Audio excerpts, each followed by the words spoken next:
Welcome to Kapotek. Apa tuh? Ke podcast teknologi. Asik. Asik. Yoi. Ya, Ini kita- pertemuan kita ke berapa ini? Obrolan kita yang berapa? Mungkin keempat ya. Empat ya? mungkin ke Satunya tambah saya ya. Hmm, Sayang sekali. Apa-apa kok. iya.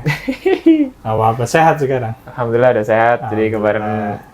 ya gitulah. Lagi biasa. sibuk-sibuknya nih dengar-dengar nih. Kayaknya. Bukan lagi sakit kemarin. Oh, lagi sakit Iya, ya. nggak bisa datang. Ya, mudah-mudahan sehat-sehat terus ya gitu. Ya, Amin. tapi sakitnya sakit fisik atau mental nih? Waduh, berat. berat ini. Tapi kalau ngomongin sakit kayaknya yang sakit selain diri kita mungkin dunia teknologi lagi sakit nggak sih? Iya tuh. Iya sih. Khususnya yang banyak menyebabkan layoff mungkin ya. Iya, Itu ya berita akhir-akhir Benar-benar. ini yang nggak enak gitu ya. Kita berturut simpati juga sih buat teman-teman. Apalagi ya temen gue juga ada yang kena. Oh, jadi temen lo ada nih yang Ada. kena layoff ya? Iya, karena mungkin ya isu terkini lah ya. Ini dari perusahaan X yang lagi trending di Iya, sebenarnya nggak cuma itu pemberitaan. aja kan. Oh, enggak cuma itu aja. beberapa juga ada kan sebenarnya. Tapi sebenarnya juga berita layoff ini cukup gencar ketika kita back to work setelah pandemik nggak sih? Iya, iya, betul. Dari big fish company ini cukup banyak ya yang layoff ini. Ya salah satunya temen gue juga ada sih yang kerja di salah satu big fish company dan kena layoff juga gitu, dan nggak satu orang masalahnya, 2-3 orang gitu. Sedih sih dengarnya. Iya, kita turut simpati sih buat teman-teman. Semoga bisa dapat ini lagi ya, jadi Kerjaan. motivasi juga Iya. biar bisa Amin. lompatan juga. Semangat buat terus teman-teman. pokoknya Semangat buat terus, teman-teman. ya. Nah, insya Allah rezekinya lebih baik pasti. Amin. Amin. Tapi kalau kita bahas masalah layoff itu sendiri ya, kira-kira kalau dari perspektif lu sendiri nih gimana sih kalau layoff tuh? Kira-kira dinamikanya apa gitu yang terjadi sehingga yang tadinya kerja fine-fine aja gitu kan, mungkin dia kerja di salah satu startup atau dia kerja di salah satu company di mana gitu, terus tiba-tiba kok ada gitu layoff gitu, itu kira-kira kenapa ya? Sebenarnya banyak faktornya ya. Mungkin karena kalau lihat dari trennya juga yang gue tahu aja ya, itu karena emang awalnya dimana satu perusahaan atau ya bisnis gitu ya, yang mana dia lagi punya target, dia butuh percepatan, dia butuh resource yang banyak dan harus cepat. Jadi dibutuhkanlah resource itu yang banyak gitu. Tapi sementara ketika udah mentok ya bisnisnya, terus dilihat dari sisi bisnis dan juga cost dan lain sebagainya, udah timbangnya udah terlalu jauh mungkin, dan udah nggak ada yang bisa diimprove mungkin ya, nggak tahu juga. Biasanya sih dari sisi balancingnya itu sendiri yang menyebabkan ada pertimbangan itu. Bisnis pasti. Jadi kalau gue tangkap nih, menurut lo karena pertama bisnisnya sedang berkembang ya, dia butuh banyak resource untuk dapat menyelesaikan tas-tas yang dibutuhkan pada saat itu, target-target ide bisnis dan lain-lain. Tapi ketika mereka masuk ke dalam kondisi stuck or stable mungkin ya. Stable ya mungkin. Nah itu baru banyak-banyak cek lagi gitu ya, Yeah. apakah secara finansial mereka cukup untuk operasional gitu, dan Betul. akhirnya yang dikorbankan Bisa jadi cost yang tertinggi, nggak tahu apa ya. ya. Apapun itu, cost yang tertinggi pasti bakal jadi pertimbangan gitu. Tapi sebenarnya nggak melulu mengenai stuck dari sisi bisnis ya, bisa jadi juga ada evaluasi dari sisi bisnisnya, apakah emang ini udah selesai atau belum gitu. Kalau sebelum-sebelumnya nih yang lagi kena layoff juga sebelumnya ya, bukan yang akhir-akhir ini, itu juga yang gue tahu juga ada evaluasi bisnis lah, yang mana mungkin nggak bisa masuk ke pasar atau kalah sama pasar dan lain sebagainya. Sebenarnya nggak cuma masalah kalah sama pasar, tapi juga sokongan dananya juga mungkin ya. Ini dilihat dari perspektif orang luar juga gitu. Mungkin kayak itu sih. Itu mungkin kayak yang gua dapat beritanya itu, contoh-contohnya kayak perusahaan yang baru diakuisisi itu. Jadi kayak baru diakuisisi, kemudian ditempatkan beberapa ada manajemen yang jadinya redundancy. Jadi memang harus ada sedikit yang mengalah. Mungkin dari hasil evaluasi itu mengakibatkan kalau posisi-posisi tersebut yang redundant itu akhirnya harus di layoff. Jadi struktur organisasinya harus restrukturisasi. Betul. Itu juga bisa sih. Ini banyak faktor ya, lagi-lagi nggak cuma satu doang ya sebenarnya.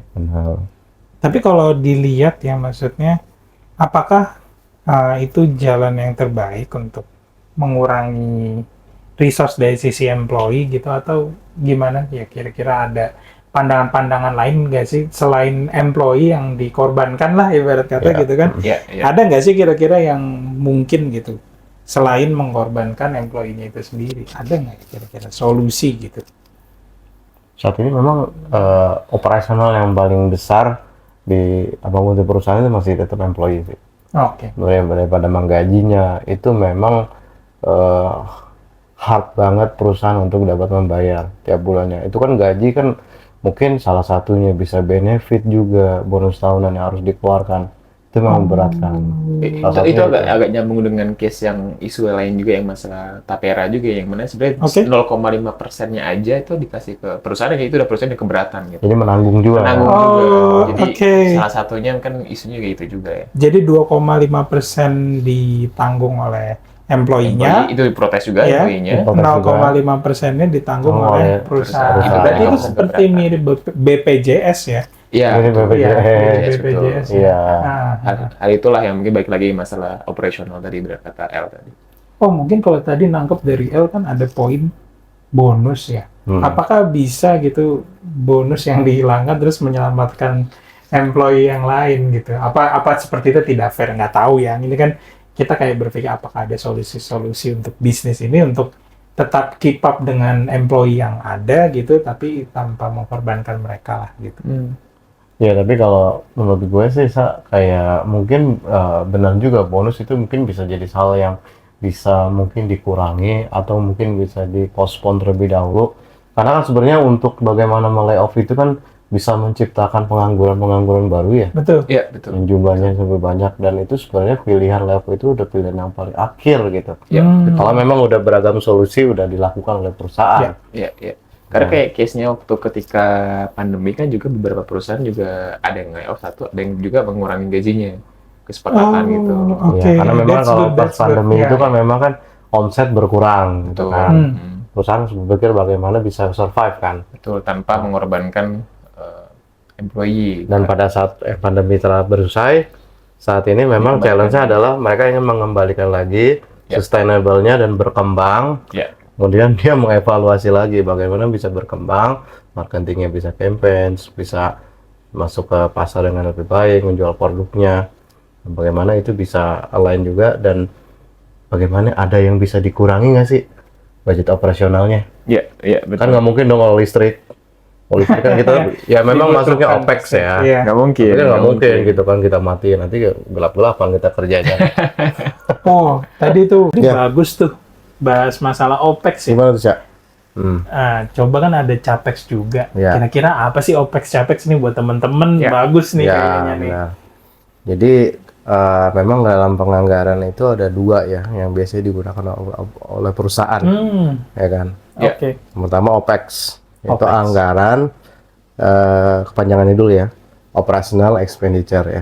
Itu memang pengeluaran yang memang digunakan untuk kebutuhan operasional. Oke. Daily Bias. lah ya. Iya, daily biasanya untuk kebutuhan pembayaran gaji karyawan gitu kan, untuk membayar tagihan listrik. Pasti kan perusahaan pasti dong ada listriknya kan, Iya. nyalain lampu gitu kan, nyalain komputer dari mana, Iya. air gitu kan. Iya. Juga mungkin kalau orang-orang di pantry suka ada airdrop gitu ya, welfare, kemudian snack, iya. itu Atau pasti dari OPEX. Itu kertas-kertas itu ya. A4 itu menggunakan yang namanya budget atau anggaran dari OPEX. Yang kedua itu ada yang namanya CAPEX, capital expenditure. Oke. Itu anggaran yang digunakan perusahaan untuk biasanya pembelian aset Oke. yang nanti aset. akan menjadi aset yang dipunyai oleh perusahaan. Misalkan pembelian kalau di teknologi, pembelian komputer, ya kan, laptop yang diinventaris gitu untuk Server kalau digunakan, ada ininya, ya. server gitu kan. Mungkin kalau di pantry ketemu ada kulkas, microwave, Ya. itu pembeliannya pasti menggunakan CAPEX karena itu akan dipunyai oleh perusahaan sebagai aset. Seperti itu. Oke, baik lagi ya, berarti dua hal itu yang secara operasional perusahaan membutuhkan atau perlu untuk terus dibayar gitu istilahnya. Ya, untuk Ya. OPEX sendiri. Itu untuk OPEX. Untuk OPEX ya. Untuk Kalau OPEX ya. CAPEX, Ya. aset tadi. Aset. Intinya Baik. itu sih berarti Ya. dua keywordnya gitu. Ya, buat saya. Oke, balik lagi tadi ke pembahasan kita masih Apa tuh, di Sa? layoff tadi kan Ya, sebenarnya. kita kan, balik ya. masalah layoff. Jadi sebenarnya banyak solusi, tapi memang keadaan bisnis kadang tidak bisa Prediksi. ya diprediksi gitu betul, ya betul. seperti apa. Ya saat ini kita cuma bisa bersimpati dengan teman-teman kita ya. Ya. Tapi mudah-mudahan sih untuk yang terdampak tidak sulit ke depannya untuk Amin. mencari lagi. Amin. gitu. Apalagi kebanyakan berita-berita ini kan datang dari big fish company ya. Iya. Jadi harusnya secara pasar mereka masih sangat Mesti kayak memiliki capital gain lah di pasar lah ya. masih terlihat atraktif lah Atraktif gitu ya kan. Tapi sebenarnya gue yakin teman-teman yang terkena dampak pun kayaknya udah ada isu dari cukup lama sih sebenarnya. Gue dengar ya dari Iya. teman gue, itu emang udah ada persiapan juga sebenarnya. Jadi nggak yang secara langsung nggak ada kan ya. Iya. Tapi Mengagetkan. sebenarnya cuma isu aja, jadi bukan yang kayak announcement kayak ini bakal ada lewat atau segala macam. Katanya ya, itu kayak gitu. Jadi kayak emang announcement-nya dadakan, tapi ya isunya udah dari lama gitu. Bahkan jumlah pengurangannya pun udah disebutkan isu itu di situ. Apalagi kan kalau di tempat kerja, dunia kerja ada bocor-bocor halus ya. Pasti ada bocor Rumor halus. itu kan. Iya, Betul. iya. Sebenarnya kan isu-isu itu tidak bisa kita anggap sebelah mata ya. Betul Kita banget. harus ngambil sikap juga ya. Iya. Paling tidak antisipasi kan. Apalagi betul. berkenaan dengan yang namanya layoff. Tapi big piece ini ya, sebagaimana kita tahu adalah perusahaan yang semestinya stable kan, sustain. Yang biasanya kadang-kala kita mikir itu menjadi tempat kita berteduh ya. Ya. Tapi berteduhnya ini ya kalau bisa jangka panjang ya, menetap. Iya. Kalau berteduh kan kalau hujannya reda kita cabut lagi, jangan sampai nih. Ini pembahasan yang lain gitu kan. Iya. Kalau bisa menetap. Tapi kadang-kala tadi tidak bisa diprediksi. Iya. Tapi mungkin juga ada beberapa teman-teman yang sukanya sebenarnya nggak yang menetap. Ada yang bisa dibilang kayak kutu loncat gitu loh. Wah, apa tuh kutu loncat tuh? Istilahnya tuh kayak dia bekerja di satu perusahaan A dalam beberapa tahun, pindah lagi ke perusahaan B. Ada yang emang suka kayak gitu ternyata. Yang gue perhatiin ya di beberapa teman gue tuh kayak gitu. Tapi ada juga yang emang ya udah satu aja, lama 2-3 tahun, 4 tahun, mungkin baru buat pengalaman baru 5 tahun, 6 tahun gitu sih. Cuman nah case-nya ini nih yang ada di lingkungan kita, khususnya gue sih yang sebagai Gen Z ya. Biasanya yang gue lihat, yang gue lihat dan dari perspektif orang lain gitu ya, melihat Gen Z itu seakan-akan apa ya, gampang ikut arus yang kayak, oh ya gue mau cabut deh karena nggak nyaman, dikit-dikit nggak nyaman, dikit-dikit mental health dan sebagainya di perusahaan gitu kan. Nah, gimana cara menghadapi ini gitu? Maksudnya dalam artian kita udah tahu isu layoff yang cukup tinggi di beberapa perusahaan, which is itu sebenarnya gitu perusahaan yang sebenarnya diimpikan juga tuh sama Gen Z. Kenapa? Karena kan emang yang baru lulus, dan segala macam anak-anak Gen Z ya. Gitu. Itu caranya gimana? Apakah emang ya udah yang penting gue tetap pede gitu kan dengan value gue gitu. Iya. Dan tetap pede aja untuk lompat-lompat, atau emang sebenarnya harus wait and see gitu. Ngelihat keadaan pasar, market dan sebagainya. Gimana menurut kalian berdua gitu? Kalau menurut gua ya, sebenarnya itu hak sih. Bisa gua bilang Gen Z ini mungkin punya value yang cukup kuat gitu kan di dalam kehidupannya. Apapun itu gitu, terutama untuk kerjaan biasanya mereka punya takaran culture di dunia kerja yang ideal seperti apa, salary yang ideal seperti apa. Jadi ketika berada di situasi yang tidak menguntungkan, Gen Z ini berpikir apa ini bukan tempat gua ya sebenarnya gitu, apa gua cabut aja ya gitu. Itu balik lagi sebenarnya ke mereka gitu. Tapi kalau kita ngelihat secara lebih luas, tentu dari sisi bisnis itu tidak menguntungkan dong. Ada orang datang 2-3 bulan keluar, atau dia nggak ngelanjutin masa probationnya. Ya, atau dia diharapkan sebenarnya proyeksi kontrak setahun, habis itu dilanjut menjadi tetap ya, karyawan tetap, tapi setelah setahun pindah perusahaan. Secara bisnis itu sangat-sangat tidak menguntungkan, dan ini kan yang diistilahkan dengan kata turnover gitu ya. Banyaknya turnover di suatu company gitu. Memang pada akhirnya adalah yang harus berbenah adalah keadaan company-nya menurut gua. Jadi pemilik bisnisnya harus aware nih dengan keadaan yang terjadi. Memang zaman berubah gitu kan. Dulu ada generation boomer, terus ada generation millennial, dan sekarang generation Z gitu. Dan Dan generation Z ini ternyata memiliki cerita yang cukup berbeda dengan boomer dan milenial gitu kan. Mereka memiliki strong value gitu, dan mentality juga yang berbeda. Mentality-nya juga yang sangat berbeda, dan pada akhirnya adalah yang harus cope up with keadaan adalah si bisnisnya ini. Bagaimana yang terpenting adalah membuat culture dan suasananya itu yang ada di company nyaman dan ideal. Mungkin pertama di situ dulu. Kalau salary belum bisa sesuai standar lah gitu. Tapi keadaan company-nya harus dibuat senyaman mungkin dulu nih gitu. Untuk semua generasi lah istilahnya. Untuk semua generasi dari yang atas sampai yang bawah. Dan itu pasti para HR di sini yang mungkin nanti akan juga ikut dengerin ngerti banget gitu gimana ngebuat culture di suatu pasti tahu sih. Jangan sampai sebetulnya dari turnover tadi yang terjadi, ini kan tinggi sebenarnya statistiknya. Ini kan kalau gue lihat di lapangan kan sebetulnya strategi mungkin dari teman-teman HR itu terkadang malah bikin bonding gitu loh.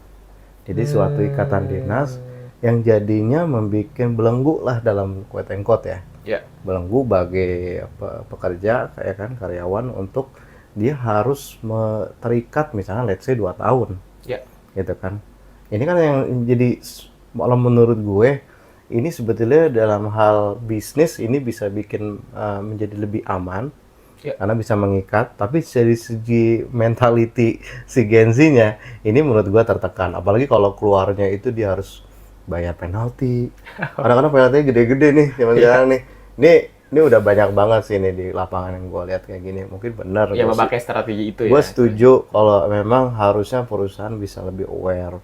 Mungkin kalau kita kembali lagi ada frameworks yang nanti menilai performance diapresiasi, ya kan? Jadi ya semacam quarterly lah.